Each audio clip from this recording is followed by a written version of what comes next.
And then a lot of times my works, involve in terms of troubleshooting and figuring out things why it's not working and how to best resolve the issue. And that sort of take me to all the different area where that's, I guess, if I really want to pinpoint to one area, is the problem solving and then really, helping the client and then really assisting them in just resolving a situation where they couldn't. So that's really how I get started and why I'm in this industry. Hey everyone, thanks for listening to another episode of Buildings 2.0. Today, I'm speaking with Jan Wei, principal at Stantec. Jan, thanks for chatting with me today. No problem. Thank you for having me. Jan, so before you were a big-time principal at Stantec and working on some incredible projects, you were just a kid who at some point fell in love with buildings. Take us back. What was that process like of you falling in love with the built environment?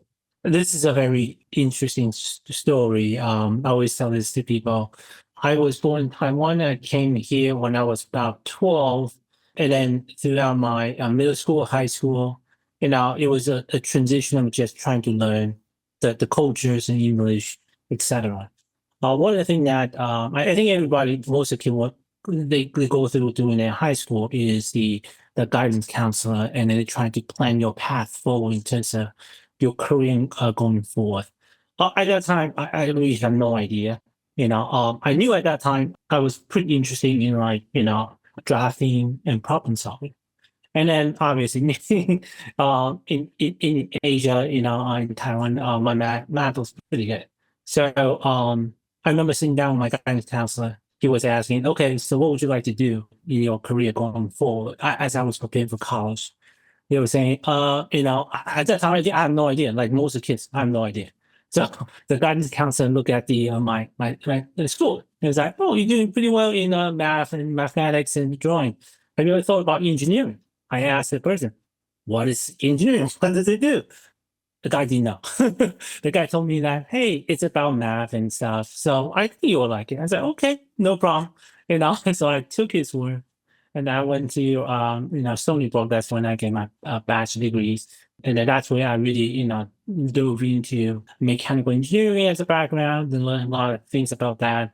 And then I got my master's degree from right now used to be a Polytechnic University, it's a part of the NYU. So throughout my master's degree in terms of mechanical engineering, I started working, locally in a local small manufacturing company. But later I moved to Con Edison, then to building engineering side. And I saw I started out as got into an industry called commissioning, which, learn about like building system, how they operate. And then that was really a fascinating field because you get to learn how machinery works and engineering, behind it. And then as I started learning more and more about, because my background mechanical, but, mechanical system does interact with other building system. So as my, career, continue to, evolve, and grow right now, even though my background is mechanical, I see building system as an integrated system.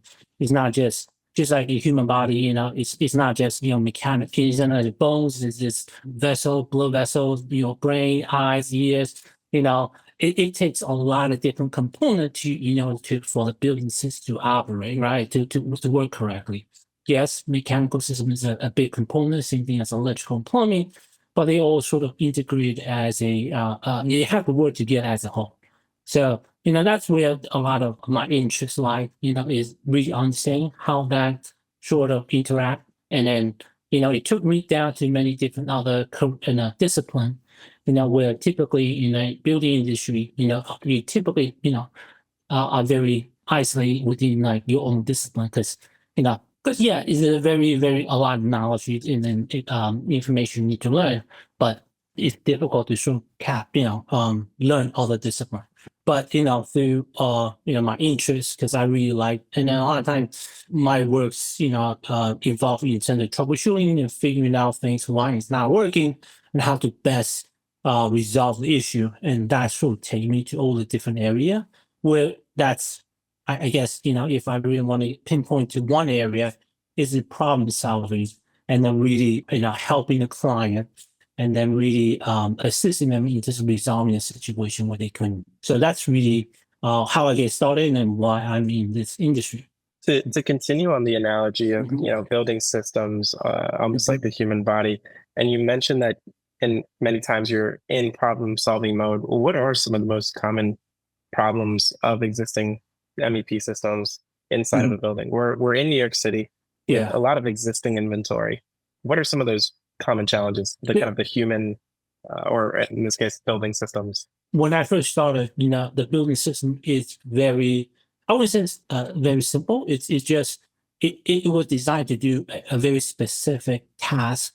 And then, it was designed very well. And then there's a lot of thoughts put behind it. And then also back in the days, there's not a lot of, computerized things, in terms of control wise. And then one of the biggest challenges all throughout the years, the introduction of, computerized controls now with AIs, in one aspect of the area, it makes things a bit easier because everything's sort of automated, right? You have temperature set control, sequence operation, everything sort of programming. You expect the system to operate, and perform. However, with the introduction of, computerized control, it's sort of like there's a I was saying with computer, garbage in, garbage out, right?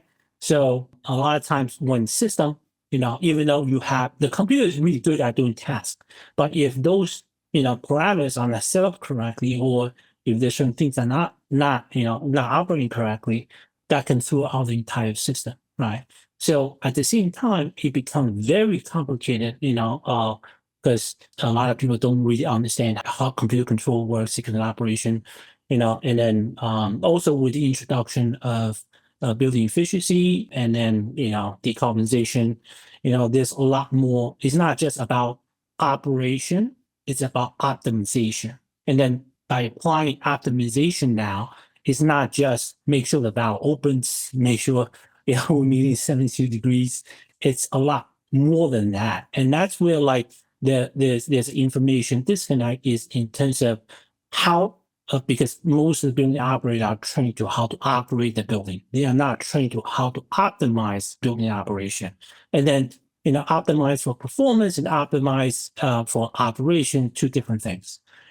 So there's, a lot of things where it's part of the learning and it's part of education and part of the things that part of my day-to-day work is to be able to integrate this as a typical project and make sure that the end users and client understand the complicated system that they have and what they're supposed to do, right? Instead of just not understanding that, overriding them, and then just basically go back to the traditional operating method that most of the building operators, that's how they were trained in the past.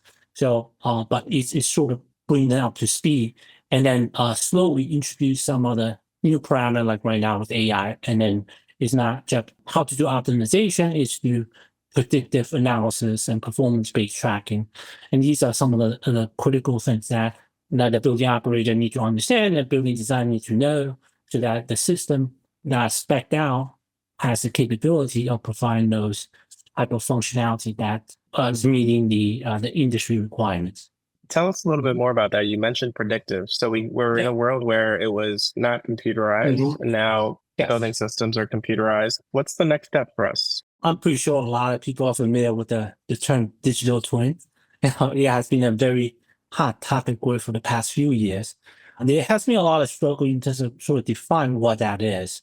Essentially, to really optimize and then really trying to aim for the best performance, you really have to have a digital twins. And what that means is that there's many, I believe the currently like a very fixed definition in terms of, I think there's some say five level digital twins, some say six, but it all comes down to the, right now, the basic one is for information, right? So that's most of the engineers are doing that, which is, Revit have a lot of ability to capture basic information, model serial numbers.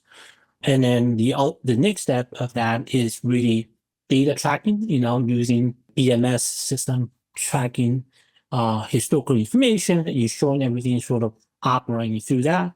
And then the next step in the iteration of digital twins is sort of, that's where optimization comes in, and then predictive there's sort of, two different sort of aspects in terms of what that is. One is that I'm trying to be a little more specific into defining that is, a lot of operation or optimization is done based on sort of historical data base. As again, that's you in order to help you predict, you need to base off your operation, for example, temperature set points, your based on today's health condition, what are you expecting your building to do? But these typically based off the historical data. But one of the things that in the industry, and again, personally myself, we're trying to sort of educate and push is through like a virtual environment, actual digital twin of your facility, right? One of the things that as an engineer, again, including ourselves, same thing with all the other firm is I'm pretty sure most of your listener is aware of Revit. Revit is a very powerful tool, and then 3D modeling of the infrastructure. Those information are typically imported out to a lot of energy analysis software. That is a standard sort of industry design practice. But what typically happens is that those energy simulation are typically only used for the initial design. And once you get to the construction, those information gets tossed out. They are only focusing on the 3D aspect of the physical constraint where the pipe is, the equipment is, where the wall is, and they use that as the building basis for construction. But the thing is, there's a lot of information being lost because most of the equipment, are able to be modeled in virtual environment and be able to simulate the condition and be able to provide an output. So right now there's a big movement in terms of how to recapture that lost information and then put that in a virtual environment. Just as a lot of video game now, they can actually model a city in a very detailed, and very realistic manner. It's basically doing the similar thing with your facility, and then calibrate the actual model based on a final construction and then your operating parameter, and really use that to simulate what your projected baseline or operating condition would be, right? And then use that to compare with your actual usage. So it's, in terms of digital twin, it's really virtual. I know a lot of manufacturing industry are doing that. A lot of big machinery. I know Tesla, manufacturing machine. They all built in, like 3D modeling software, and those has been gone through digital twin simulation of different operation, making sure that certain parts comes in and out, fits in, and make sure all the components mechanically works. Similar thing can be done with the building system too, but unfortunately, in the building industry, it has to do with cost and benefit analysis, but we're working slowly towards that to be able to justify, because one of the things that I believe is that a lot of building, they claim that their performance really well compared to historical data, right? Maybe they are, they're tuning, they have really good operators, so they are really reduced compared to day one of the operation. But if you really, I would bet that if you really model that building virtually as the as-built condition and run through the same condition, there will be a gap. I believe the virtual simulation will be a lot lower if everything was sort of optimized. Not just for optimization, but there's a lot of additional application in terms of different failure scenario. A lot of times, when we deal, I also work on very mission critical area like data center, healthcare sectors, where pharmaceutical, where can I, things are working. What can you do? Most of the time is, you go test it out, right? Open up a valve, change the set point, making sure that you get a reaction. But sometimes in a critical environment, you can't really do that. So one of the way that, to sort of justify the digital twin model is for the operational usage, right? If you have a virtually built digital twin, you can virtually simulate many different operating conditions and then really look at the outcome, right? Again, this is not just from the operational side, not a building operation side, but there's tenant operation. when you're moving things around, how the shutdown within certain rights of maintenance, how does that impact my tenant client, right? So if I have this panel shut off, which area is being impacted, right? Whereas with the lighting, with the valve, because one of the things that if you go into any single building and ask them for 35 panel, 35-2, where do they serve? Most of the building operators cannot tell you where each circuit serves, and they have to go through drawings. A lot of times those drawings not even updated correctly. So it's, a lot of, sort of friction in terms of building operation and comes from that. And then this is where like the next iteration of a digital virtual environment. And then that's where like the next predictive analysis in terms of better optimize the building operation, because you can do all this different simulation in a virtual environment to really understand what is the best parameter setting or how to best adjust the building system to really meet the condition, right? So that's where the next step is. And then the final step is, that's new AI or autonomy. That's, much further down the road. But again, where we are right now is somewhere in the middle, where some area, some people are doing it, but there's still a lot of challenges that we're facing to do that. To talk about that, so you mentioned down the road, just to work backwards, by many measures, by 2050, we have to somehow race to net zero.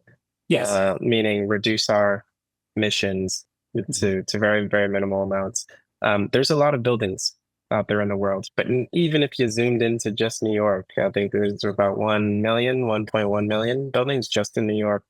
Now, you mentioned the challenges of just understanding a single building and trying to create a proper digital twin of a single building. What needs to be true in order for us to take a look at the stock, maybe just to zoom in on New York alone? Like, how do we play offense instead of defense with our buildings? What needs to be true from a technical perspective, from perhaps a regulatory, from a market demand? Just basic math. We're about 26 years away or so from 2050. When you divide about 1 million by 26 years, that's a lot of buildings per day that we need to be able to improve. But how can the market think about such a giant fish and maybe break it down to its component parts as to how do we improve these buildings at scale? The thing is that the New York City had been planning this for a while.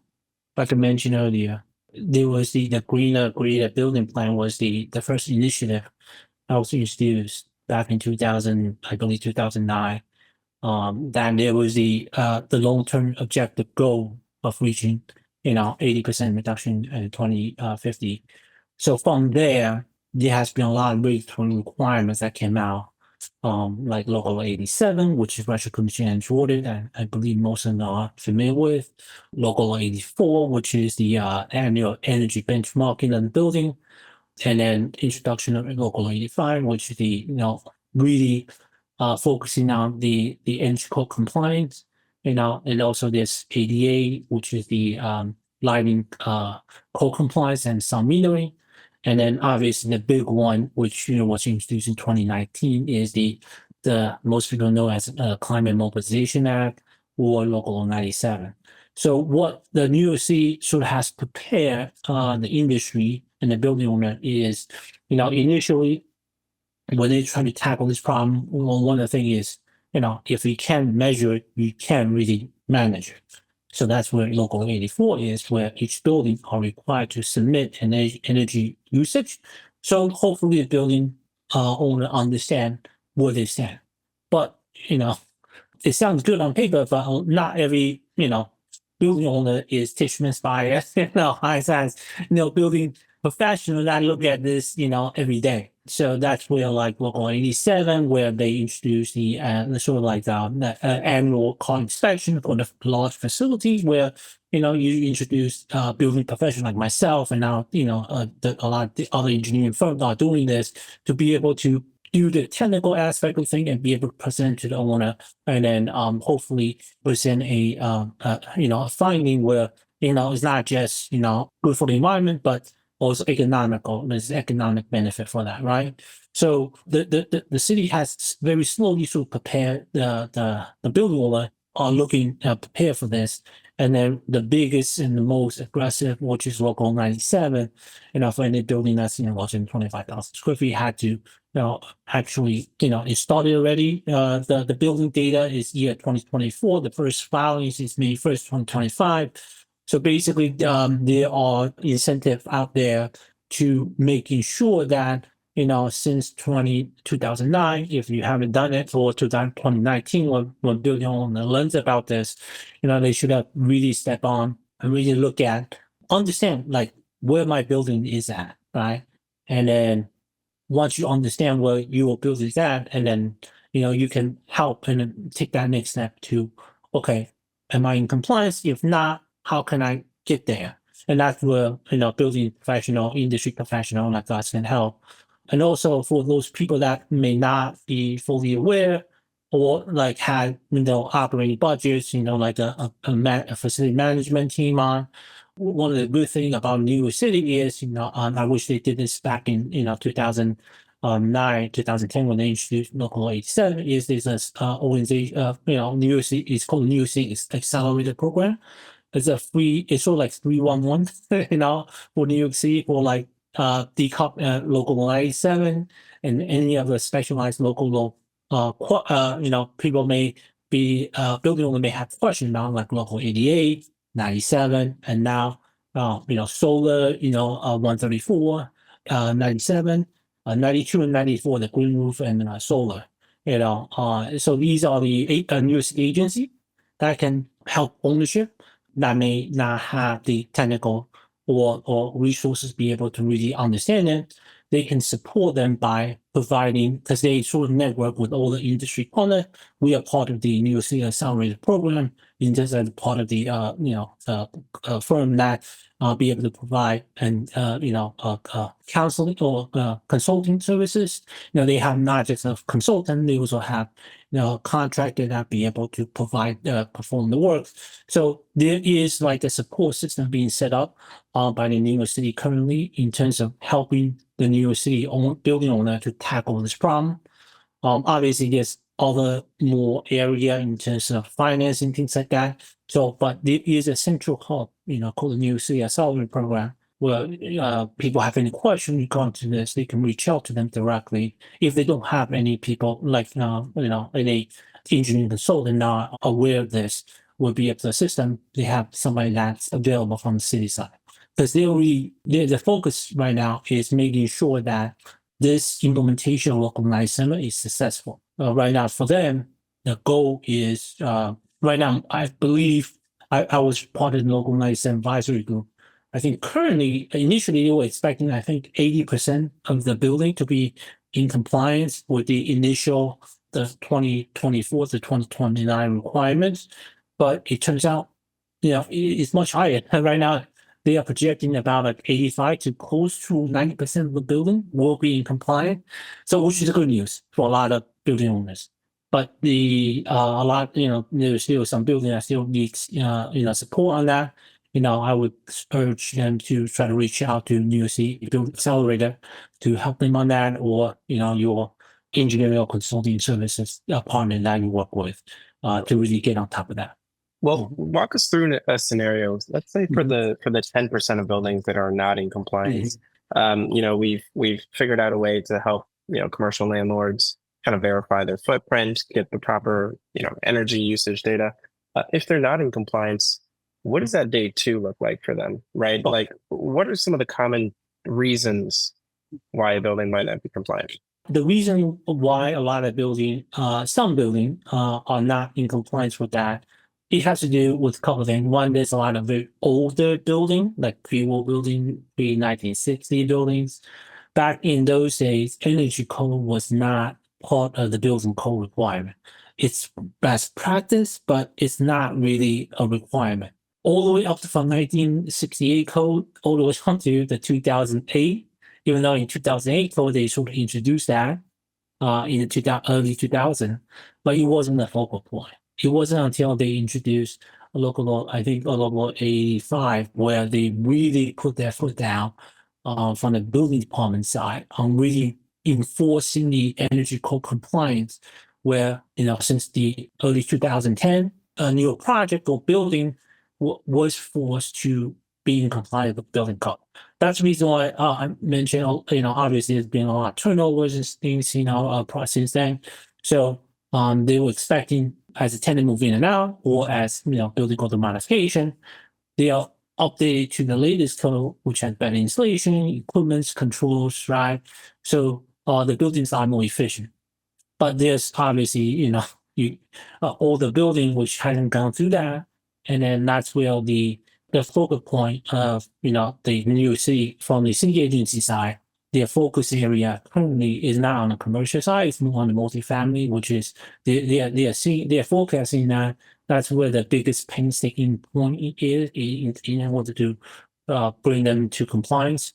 And then there's a lot of different sort of challenges with them, or where the commercial sector may have a better way around it. One of the things is like, obviously resources, a lot of more commercial buildings have a lot more internal resources that can, do that in terms of operating budget, capital. So they always continues to improve, right? So it's easier to do that. And then on the, multifamily residential side, usually the operating budget very minimum, very like tight. So, and then usually they don't operate unless they have to. So usually that's where the downfall is. So the city focused on how to help them to get in compliance. And then, the goal is there's many different compliance paths that are set up. There's certainly, Article 321. It's sort of read that this, just to clarify that for Local 197, it's basically comes down to Article 320, which is basic compliance path. Like majority of the building, commercial building, major building need to comply with that. There's also Article 321 that's especially focused on this, low incomes, there's like, house of worship, some of the, and then Mitchell, there's many specialized building that they know is economically challenged and resource challenged in those area. So there's a special sort of requirement for those specialized group. But majority of the group are looking at it. So in terms of looking at the major pool of area, it's really looking ahead. And that's what we always, tell our clients is looking ahead, and then once you do the initial assessment, you'll know how far you're away with the current requirements from 2024 to 2029, because 2030 to 2034, that's where the next tier of restriction or emission limit really kicks in. Everything sort of what you have right now in terms of allowance, emission allowance, literally cut in half from the 2024 to 2029 range to 2030 to 2034. So a lot of clients really focus on that tier, or 2034 to 2035 to 2040. That's the next year. But most of the focus area from the next set of, I would say from now to 2030 is really looking at the compliance 2030 to 2034. I believe the new city is really looking at that, because one of the things is they know it's a huge undertaking, right? There's a lot of smart people, much smarter than me, a lot more people looking at this. It's all projection, right? So what they really need right now is a lot more data. And then what they are planning to do is looking at actual data as we move from now to 2029. And once we get to 2029 to see what we actually set. Are we on the projected path, or are we a little bit off? And then that's where they're going to retune the post 2035 compliances. So that's sort of where the city, and then how people should sort of focus on in terms of compliance with Local 97. In these next 5-6 years, it seems like there's going to be entire industries that are going to be pretty busy, right? And what you've outlined is a world where there's so many different stakeholders, from the owners themselves, perhaps the occupants within these buildings, the municipalities, the designers, the engineers, the builders, an entire supply side industry that needs to actually be ready to supply new material. Walk us through, once a building has been identified as like it needs to be upgraded, who is going to be the busiest? Is it HVAC? Is it Windows? I mean, from that kind of product services side, how are we going to kind of rise to the occasion? I mean, even 10% of buildings in New York is 100,000 buildings. A lot of people talk about electrification, right? Electrification is sort of a very generalized term. So it's actually one way of doing that. But, you know, right now, based on the initial sort of preliminary data that New York City has looked at, right now, the biggest challenge for New York City is actually thermal conversion, thermal storage. Because, we live in Northeast, most of our heating still comes through either steam or natural gas combustion. Same thing with the domestic loads, right? Hot water. Some modern buildings tend to go away with that, but larger buildings we can't. So the biggest challenge is really tackle how to effectively producing heat by reducing greenhouse gas. I believe the intent is to move away from steam fully and most of natural gas. So thermal storage and thermal energy storage or thermal network is right now the biggest sort of impacted area. And besides that, I believe a lot of people have heard of heat pumps. Heat pumps is actually the other technology that is currently very widely used, especially with residential application on the HVAC side. So because it does provide you both heating and cooling solution with very minimal, but there's sort of debate in terms of the global warming value in terms of the refrigerant, but there's a solution to that right now in terms of propane.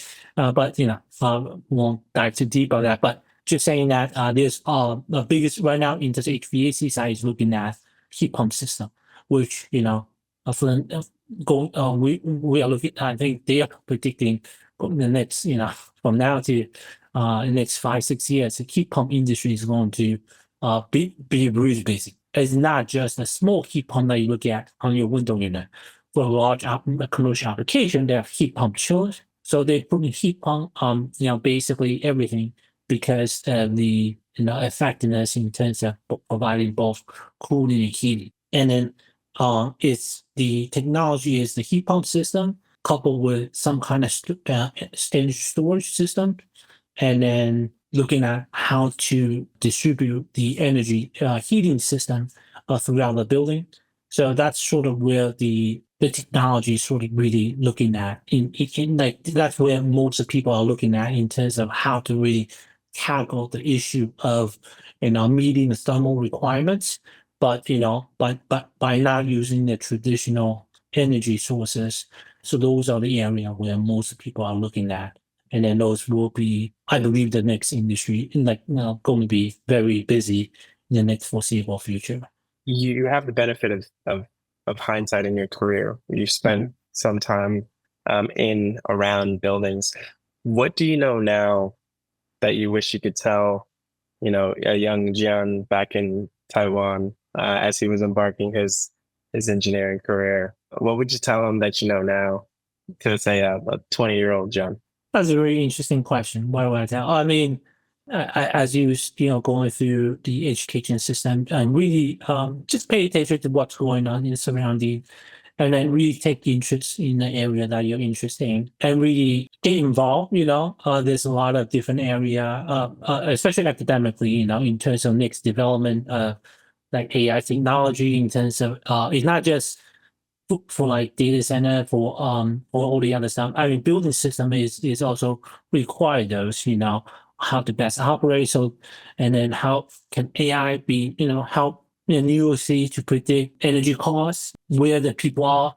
I've been to a few seminars where they already are using that in terms of planning the infrastructure, where they going to invest their capital, because there are certain areas may requires because right now there's so much data, it's hard to really have anybody to really sit through that except for like artificial intelligence. So going back is really get involved in the area in interest, and then really try to get involved with different society.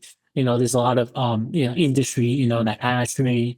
I'm also part of a lot of different committee that I'm pretty sure they get involved in school or participate in those so that you can understand where the the trend is going and what you learn in school. Because a lot of times they tell you, you don't really apply what you learn. Mostly are true, but there's a lot of application, like the basic understanding of that, which allow you to, really apply what you learn. That's really the key skill, that you really, hopefully that'll help you develop. And then getting ready, and then the transition from, a school to the actual workforce will be a lot easier. Again, that's probably how I'll tell myself, back in the day is really open up my mind and really go out and then really get involved and then really dive in more. And then that will definitely help you set up for success in the future, Jen, this has been really fun. Before we wrap up, for folks that are either aspiring engineers or maybe they're a landlord trying to figure out what the heck to do with their building, how can they reach out to you? Where can they find you? They can actually reach out to my email, jan.wei @stantec.com. I'll send you the detail and you can probably put it up. Our office, we located in New York City. We work, Stantec is a very large company. It's a publicly traded company, so we do all work in all industry, but our group focus on buildings.